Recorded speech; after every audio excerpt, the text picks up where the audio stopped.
Amigo, no Evangelho, conforme escreveu Mateus, capítulo 28,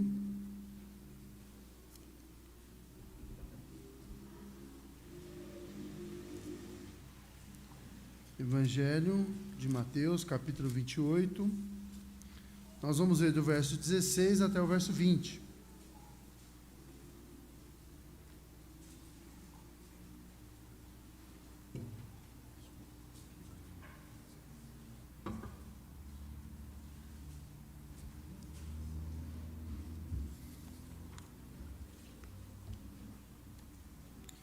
Mateus 28, de 16 a 20, diz assim a palavra do nosso Deus. Seguiram os 11 discípulos para Galiléia, para o monte que Jesus lhes designara. E quando o viram, o adoraram, mas alguns duvidaram. Jesus, aproximando-se, falou-lhes, dizendo: Toda a autoridade me foi dada no céu e na terra. Ide, portanto, fazei discípulos de todas as nações, batizando-os em nome do Pai, e do Filho, e do Espírito Santo, ensinando-os a guardar todas as coisas que vos tenho ordenado. E eis que estou convosco todos os dias, até a consumação dos séculos, ou do século. Amém. Irmão, vocês já viram filmes ou cenas de filme onde você tem uma despedida? Alguém está indo embora, vai viajar, vai passar um tempo distante fora, longe, e aí ele... Normalmente a gente vê isso em filmes de guerra, né? O soldado está indo, ele está despedindo da esposa ou está despedindo da família, e na hora dessa despedida ele faz algumas recomendações. Olha, faça tal coisa, faz algumas promessas, declara o seu amor, e ele vai. Imagine agora, se você estivesse passando por isso, se fosse você a pessoa que fosse viajar, quais seriam as recomendações que você daria? Olha, cuida do cachorro, não esquece de dar comida para ele, né? Ou cuida das crianças, manda esses meninos para a escola. E quando eu voltar, a gente vai fazer aquela viagem que a gente estava sonhando. Jesus estava indo embora. Ele estava indo para o Pai. Os discípulos não o veriam mais fisicamente, Jesus não estaria mais fisicamente presente. E Jesus, da mesma forma, faz algumas considerações, ele dá ordens, ele faz promessas. E esse é o texto que nós encontramos aqui. É isso que nós encontramos nesse texto aqui.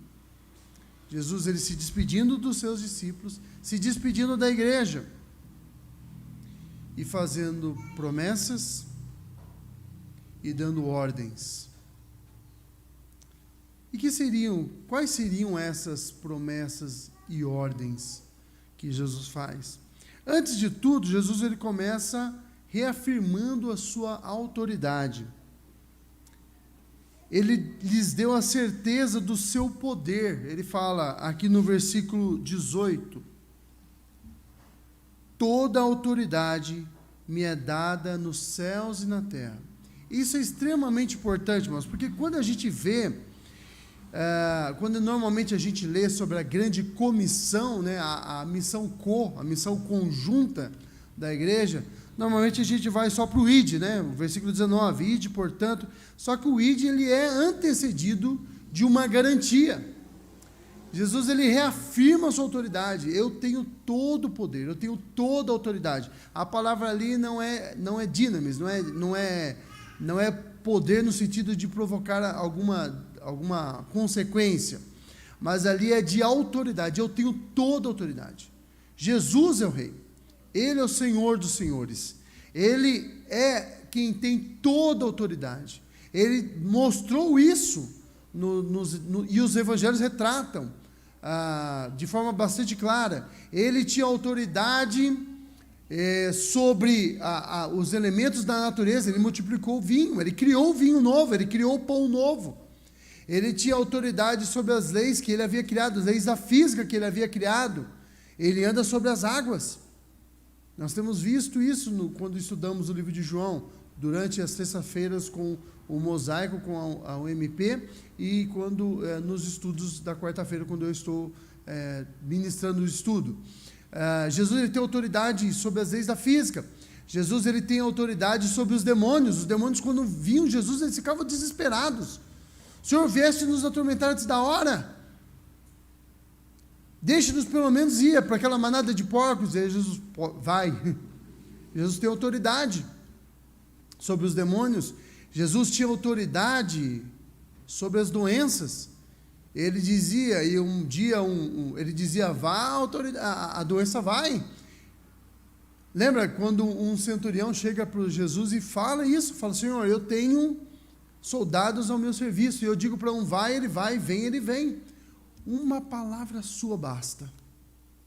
E Jesus fica admirado, olha, nem Israel tem tamanha fé. E Jesus não estava brincando não, lembra que toda hora os judeus pediam para Jesus, mostra-nos um sinal. E Jesus mostrou um monte, mas eles queriam sempre mais um, porque a dúvida sempre pede provas. Jesus tinha autoridade sobre as doenças, Jesus tem autoridade sobre a morte, ele ressuscitou os mortos. E ele mesmo ressuscitou. E agora ele declara, eu tenho toda a autoridade. Vocês podem ter certeza do que eu vou mandar vocês fazerem, vocês vão conseguir. Por quê? Porque eu tenho toda a autoridade. E depois ele faz, ele dá a sua ordem, versículo 19. Qual é a ordem?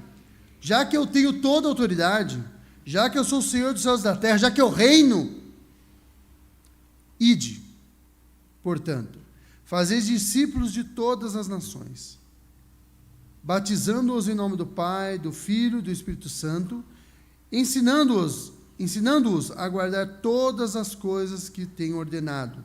Quais são as ordens de Jesus aqui? Olha, a primeira delas, nós temos aqui o ide.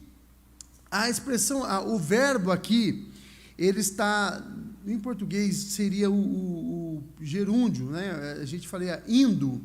Só que ele vem seguido, quando um verbo grego, no gerúndio, ele vem seguido de duas,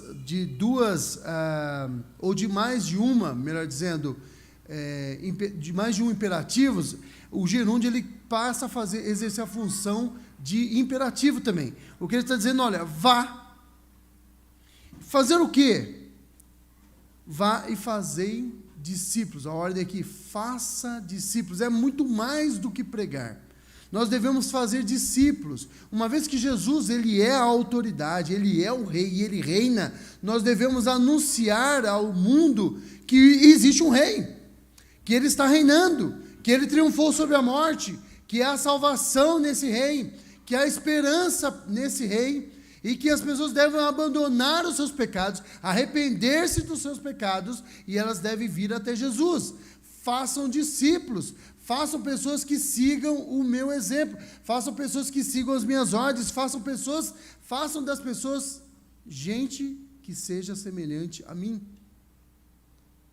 E essa ordem foi dada inicialmente aos 11, mas ali os 11 representavam toda a igreja. E aquela ordem dada aos 11, ela é dada a cada um de nós. Nós devemos seguir, fazer discípulos.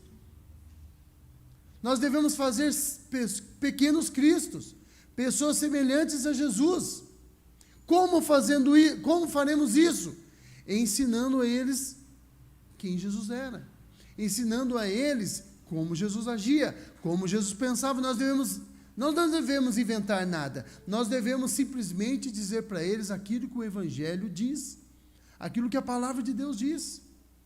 Aquele que pecava não peque mais, aquele que roubava não roube mais, aquele que mentia não minta mais, aqueles que viviam segundo as suas paixões carnais, sexuais e pecaminosas, não viva mais. Antes, abrace o Senhor Jesus, abrace o Evangelho, abrace uma vida de santificação, uma vida que exalte a Deus em todos os momentos.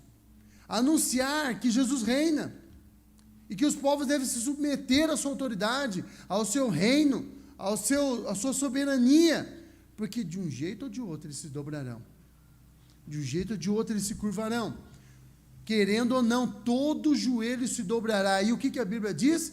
Toda língua confessará que Jesus Cristo é, para quê? Para a glória de Deus Pai. Mas a gente dá muitas desculpas para não obedecer essa ordem. Olha, eu não sou muito preparado. Isso aí acho que é função dos missionários, homens preparados para fazer esse tipo de coisa.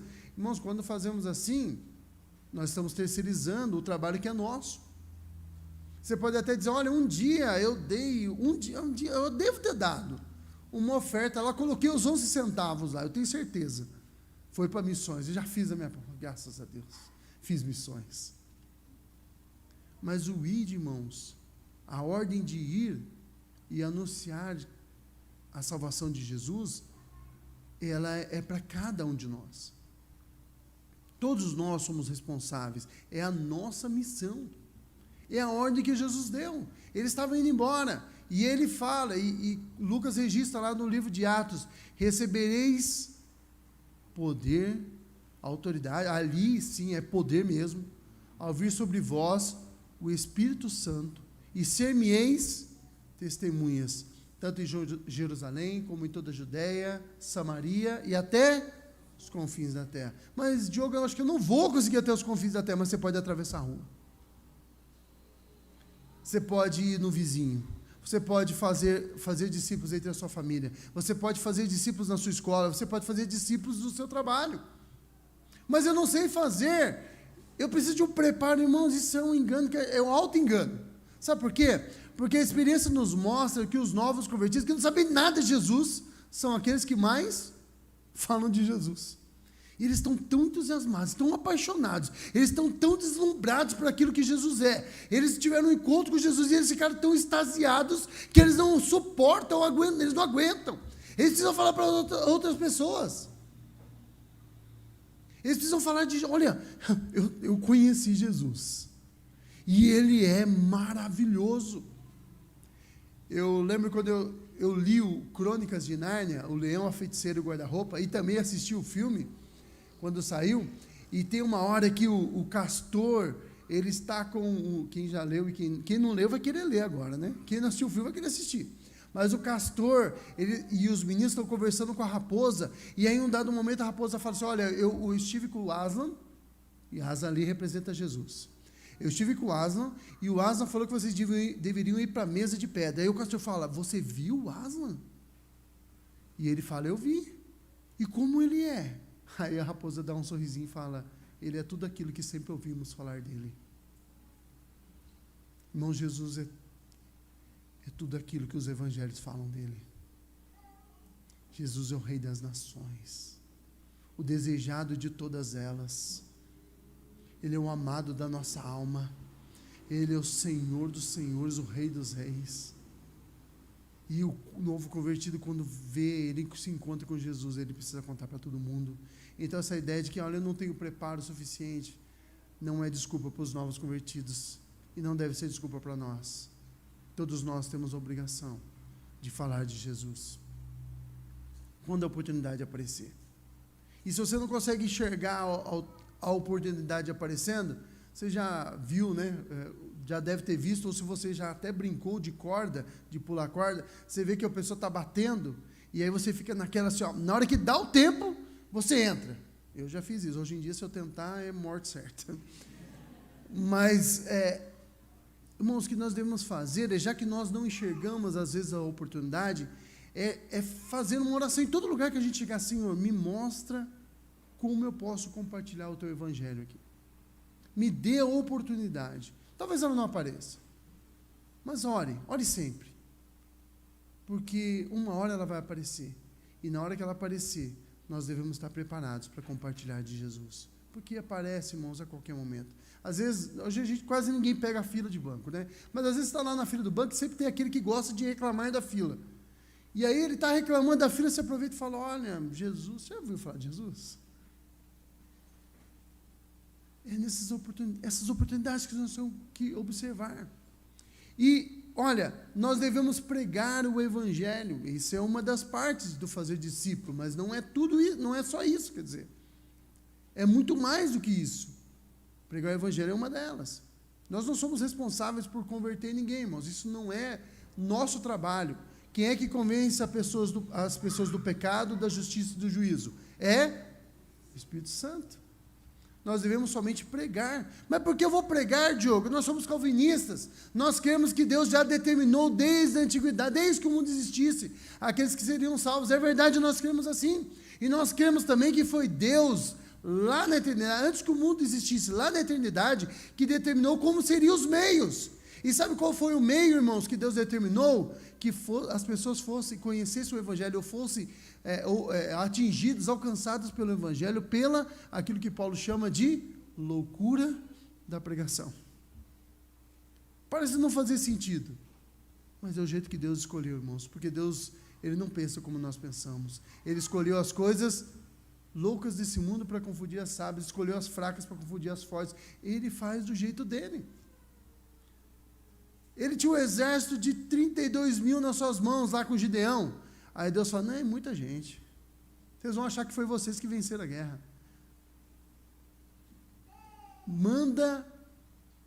Aplica a lei. A lei dizia, a lei de Moisés dizia, quando fosse para a guerra, aqueles que fossem medrosos, vai embora. Medroso só atrapalha. Fica lá com covardia e acabam morrendo. Os que tiverem casado, ainda não tiverem dormido com a esposa, manda embora. Quem comprou um terreno ainda não desfrutou do terreno, vai embora. Quem fez, e aí aplicou a lei, metade foi embora. Deus falou, é muita gente ainda. Vocês vão achar que é vocês que estão vencendo a guerra. Vão beber água. Aqueles que beberem e enfiar a cabeça lá na água, lá, que nem, todo descuidado, manda embora. Sobrou 300. Falou, pronto, agora podemos ir. Talvez Gideão tenha pensado, meu Deus, nós estamos perdidos, vai morrer todo mundo. Mas eles não precisavam lutar. Quem é que venceria? Quem é que lutaria? A batalha era do Senhor. Era Ele que venceria. Irmão, Jesus diz, toda autoridade é me dada nos céus e na terra. O sucesso da pregação, irmãos, está no fato, não de que nós somos bons pregadores, não porque somos os melhores, não porque se fosse escolher gente boa para falar, está cheio de político lá em Brasília que fala, engana a gente fácil. E eu não lembro quem, mas acho que foi Spurgeon que disse, se eu pudesse converter vocês, qualquer um poderia desconverter. Mas é Deus que converte. O sucesso da missão está no fato de que Jesus tem todo o poder nos céus e na terra. Nós devemos fazer discípulos, nós devemos levar essas pessoas, conduzi-las, pregar o Evangelho para elas. E quando elas vierem, nós devemos conduzi-las até o final da jornada. Às vezes nós vamos ter que carregar no colo, às vezes nós vamos ter que chorar com eles, nós teremos que nos alegrar com eles. Isso não é um fardo, né? Alegrar, apesar que hoje em dia tem gente que é mais fácil ela chorar com você do que se alegrar com você. Começa a contar que tudo está bem na sua vida, que já começa, mas Deus não faz essas coisas para mim não, tomara que dê um dente cariado nele ali, que é para dar alguma coisa de ruim. Tomara que saia um furúnculo, só para ele sentir. As pessoas têm mais facilidade de chorar do que se alegrar. Mas nós choraremos com eles, nós passaremos tempo, nós gastaremos tempo. Nós vamos ter prazer na companhia deles, por mais difícil que eles sejam. Porque eles, irmãos, são tão difíceis como nós mesmos. E olha, a gente pensa que os outros são difíceis porque a gente é obrigado a nos aturar. Às vezes eu estou tão difícil que eu fico longe, eu já falei isso para vocês, eu fico longe dos meus filhos e da Priscila, porque eu acho que eles não merecem passar por aquele dia comigo. Nós somos muito difíceis. Fazer discípulos é passar tempo com eles, é falar de Jesus para eles. Sabe, irmãos, porque às vezes quando a gente fala de nós mesmos, às vezes não, sempre, nós falamos demais de nós. Às vezes quando a gente conta de nós, a gente é sempre melhor do que a gente é de verdade. Mas eu quero dizer uma coisa para vocês, irmãos, nunca vai ter um jeito de você falar de Jesus mais do que Ele é. Talvez fique muito aquém do que Jesus é. Você nunca vai poder falar de Jesus mais do que Ele é. E fazer discípulos é falar de Jesus. É introduzi-los na igreja, batizando-os em nome do Pai, é introduzi-los na igreja. É colocá-los na igreja, porque é onde esses discípulos vão ficar, vagando por aí, andando por aí, zigue-zagueando pelo mundo. Não, eles têm que estar aqui, é na igreja, é aqui que nós cuidamos uns dos outros, é aqui que nós compartilhamos as nossas dores, é aqui que nós esmerilhamos nossas ferramentas, os nossos dons, e nós contribuímos para o crescimento uns dos outros, para o nosso e dos outros, e eles contribuem para o crescimento deles e o nosso. É aqui que os dons são melhor trabalhados, é aqui que nós cuidamos, é aqui que nós podemos ver, tocar, abraçar, louvar a Deus juntos, batizando-os em nome do Pai, do Filho e do Espírito Santo, porque o nosso Deus é o Trino Deus, é a Trindade, é o Deus Pai, é o Deus Filho, é o Deus Espírito Santo, é aquele que é o autor da salvação, o Pai, aquele que executa o consumador da obra da salvação, Jesus, e aquele que aplica em nosso coração a obra de Cristo, o Espírito Santo.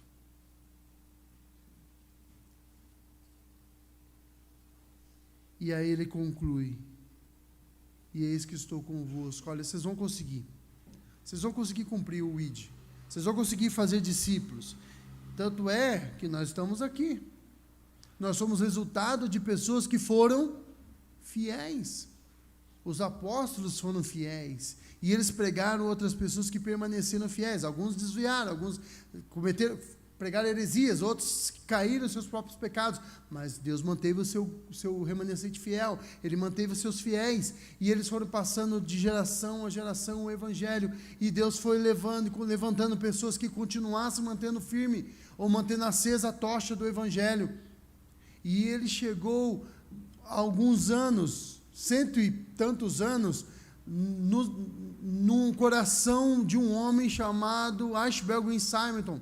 E o Simonton, ele estava um dia ouvindo a pregação, foi do Rode, né? Foi do Rode, lá no seminário, e o Rode falando para ele sobre ir para missões, e aí ele sentiu o coração dele de estranhamente aceso por missões. E ele não via jeito de não ser um missionário. E durante as conversas ali, nos dias que se seguiram, ele percebeu que ele deveria vir para o Brasil, e ele veio para o Rio de Janeiro. Uma vida curta, irmãos. Em poucos anos, ele estaria morto. Mas uma vida curta, vivida para a glória de Deus. Iniciando a igreja presbiteriana aqui no Brasil. E veio o seu cunhado, o Blackford. E veio outro, o Schneider, Francis Schneider, um alemão, naturalizado americano. Vieram para cá. E outros vieram. E Deus levantou pastores brasileiros. Começando lá com o Zé Manuel da Conceição. E outros que vieram. E o Evangelho chegou até nós, e nós somos salvos, e nós estamos aqui para passar para a próxima geração, que Jesus Cristo é o Senhor, e Ele está conosco, irmãos, todos os dias. Ele voltará, Ele virá, e quando Ele vier, irmãos, Ele nos levará para morar junto dEle. Mas até que Ele venha, irmãos, nós devemos continuar ensinando as pessoas, fazendo discípulos, pregando o Evangelho, ensinando-as a guardar todas as coisas que tem ordenado. O discípulo é aquele que obedece aquilo que Jesus manda. E o que Jesus manda, Ele manda que nós devemos amar uns aos outros, Ele manda que nós devemos amar a Deus sobre todas as coisas, Ele manda que nós devemos obedecê-lo, Ele manda que nós devemos guardar a sua palavra, Ele manda que nós devemos obedecer os seus mandamentos: não matarás, não roubarás, não furtarás é roubar, está junto ali, honrar o pai e mãe. E aí esses mandamentos, Ele nos manda fazer discípulos. Ele nos manda fazer discípulos. Irmão, Jesus está vindo. Nós não sabemos quando virá. E talvez você tenha ouvido, como eu, desde criança, desde lá quando minha mãe foi convertida, eu tinha por volta de 3, 4 anos de idade, e naquela época eu já ouvia falar que Jesus vinha. E hoje eu estou com 43 anos, e talvez você tenha mais tempo que eu. Algumas pessoas aí que é um pouquinho mais velho que eu, o Dr. Mauro, por exemplo, um pouquinho mais velho que eu ouvi isso há mais tempo, e nós temos ouvido isso. Irmãos, mas Jesus está mais perto hoje do que ele estava há 40 anos atrás, do que ele estava há 100 anos atrás, do que ele estava há 1900 anos atrás. Ele está mais perto hoje. E se ele não vier nos próximos anos, nós deixaremos esse tabernáculo terreno, como Paulo fala, e nós nos encontraremos com ele. Até lá, nós devemos manter firme a nossa confissão. Nós devemos fazer discípulo de todas as nações, ajudando aqueles que estão fora, porque isso faz parte do nosso trabalho, orando por eles, contribuindo com eles, porque a gente não pode estar lá, mas eles estão. E aqui, irmãos, falando de Jesus, aos nossos amigos, aos conhecidos, aquelas pessoas que a gente encontra, aqueles que Deus proporciona a oportunidade de falar, fazer discípulos, aqueles que vieram, não fomos nós que evangelizamos, lembra? Paulo fala disso, um pregou, um plantou, o outro regou, mas Deus que dá o crescimento, cada um entra, nós vamos entrando no trabalho de outros. Alguém pregou, ou assistiu um vídeo, assistiu uma pregação na internet, nós temos sido bastante beneficiados por trabalho de outros. Se eu pedir para levantar, não vou nem pedir, porque senão talvez todo mundo levanta a mão aqui. Quem ouviu aí, veio para a nossa igreja porque ouviu uma pregação do Augusto Nicodemos, ou do Hernandes, ou de outro pregador, aí todo mundo vai levantar a mão, mas eles começaram o trabalho. Nós entramos no trabalho deles. Não nós, eu e o pastor Mauro e o conselho da igreja apenas, os presbíteros, os diáconos, mas cada um de nós aqui. Eles se sentam do nosso lado do banco. E nós somos as primeiras pessoas que os recebem. Vocês são essas pessoas. Porque eu sento aqui, eu não estou aí com vocês aí. E você vira para lá e fala, como é que é seu nome? Aí o cara, olha, notaram a minha presença aqui. Aí eu sou o João. Poxa, João, onde você mora? Você estuda onde? Aí você vai descobrir até seu primo. Não é incomum essas coisas acontecerem. Mas aí, essa coisa que você pensa que não é nada, mas você está entrando no trabalho, e você está exercendo trabalho, e você está contribuindo para fazer discípulos. Irmãos, ontem e hoje nós dedicamos um momento para lembrar de missões. Ontem e hoje nós gastamos um tempo, para lembrar sobre a importância da evangelização. As pessoas normalmente gostam muito das músicas na igreja. Olha, a Igreja Presbiteriana de Mogi tem um coral de primeira, 3 corais maravilhosos, tem um grupo de louvor que canta muito bem, o pastor Mauro também canta muito bem, o Diogo não canta, o Nicolas proibiu de cantar, falando, você não vai cantar nunca, um dia eu vou cantar Paixão pelas Almas, o Luan, tá aí no meu, é brincadeira, acho que não, mas outros gostam do estudo bíblico, a Igreja Presbiteriana normalmente leva o estudo bíblico muito a sério, isso é muito bom. Mas, irmãos, que sejamos lembrados por levarmos missões a sério também. Que sejamos uma igreja que tem um bom repertório musical. Uma igreja que tem um bom repertório bíblico, estudo bíblicos de pregações. E que sejamos uma igreja que valoriza o ID do Senhor. Porque Ele ordenou até que Ele venha. Que sejamos firmes. Mas o que eu devo fazer, Diogo? Começa hoje, começa amanhã. Manda mensagem para aquele amigo que faz tempo que você não manda. E aí, como é que você está? Está firme? Estou firme. Rapaz, você lembra que eu era cristão? Ah, até lembro, então. Você já ouviu falar de Jesus? Naquela época eu falei de Jesus para você? Olha, eu até lembro que você era crente, mas eu não lembro de você ter falado, então, rapaz, eu estou em falta com você. Eu preciso falar de você. São as oportunidades que aparecem. Diogo, eu não consigo fazer isso, então busque a Deus, ore a Deus. Irmãos, não depende de nós, porque se dependesse de nós, estaremos perdidos, mas depende daquele que tem todo o poder nos céus e na terra. E esse que tem todo o poder nos céus e na terra, ele não está longe de nós, mas ele está junto de nós. Estou convosco todos os dias. Eu tenho todo o poder, vai, faça discípulos de todas as nações, porque eu estou com vocês. Olha, fechou tudo.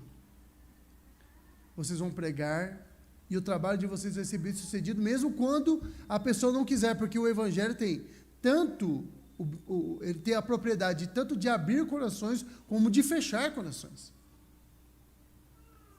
Mas de toda forma, a palavra do Senhor nunca volta vazia. Ela faz aquilo que ela se propôs a fazer: fechar corações daqueles que não vão se converter e abrir corações daqueles que o Pai escolheu antes da fundação do mundo.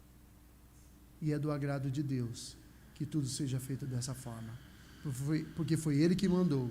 Irmãos, o Aladim sabe o que eu vou falar aqui, talvez você já tenha ouvido falar, mas a gente ouvia muito no quartel: manda quem pode, obedece quem tem juízo.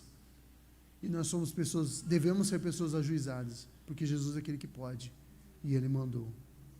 Nós devemos estar firmes no fronte, na frente do combate, lutando o bom combate da fé, até que possamos, como Paulo, dizer: combati um bom combate, acabei a carreira e guardei a fé, e desde agora me está guardada a coroa da justiça, a qual o justo juiz me dará naquele dia. Não são os nossos juízes que às vezes se vendem, mas é o juiz de toda a terra, o santo dos santos, o juiz mais justo de todos. É Ele que nos dará. E aí Paulo fala: não é só para mim não, mas a todos aqueles, quem vai receber essa coroa? Todos aqueles que amam a sua vinda, e Jesus breve vem. Que Deus os abençoe. Curva a sua cabeça. Vamos orar. Senhor, nós ouvimos a Tua palavra. Oh Deus, a Tua palavra é sempre maravilhosa, apesar de nós, Pai, apesar do transmissor, a Tua palavra é maravilhosa. Oh Deus, são verdades importantes, são verdades, Pai, que nos devem incomodar, são verdades que devem provocar em nós alguma ação. Oh Deus, às vezes não sabemos como fazer, ensina-nos, Pai. Às vezes não conseguimos enxergar a oportunidade, ajuda-nos a enxergar. Oh Deus, que haja em nós, produza em nós, Pai, um desejo, Pai, inabalável de dizer quem Tu és. E que essa pregação, Pai, seja confirmada pelas nossas atitudes, porque junto com o ir de fazer discípulos, está o ensinar a obedecer tudo o que o Senhor mandou. E o Senhor mandou que fôssemos santos, Pai, porque Tu és santo. Ó Deus, fica conosco. E que aquilo que aprendemos hoje, ou aquilo que relembramos hoje, porque já aprendemos isso tantas vezes, Pai, aquilo que ouvimos de novo hoje, possa se tornar atitude hoje ainda, Pai, e amanhã que as pessoas possam ver quem Tu és em nós, através de nós, e por aquilo que dissermos, porque a pregação do Evangelho exige, Pai, que falemos, e devemos falar de Ti. Cuida do Teu povo, ajuda-nos a obedecer a Tua palavra, é o que Te pedimos em nome do nosso Senhor Jesus Cristo. Amém e amém.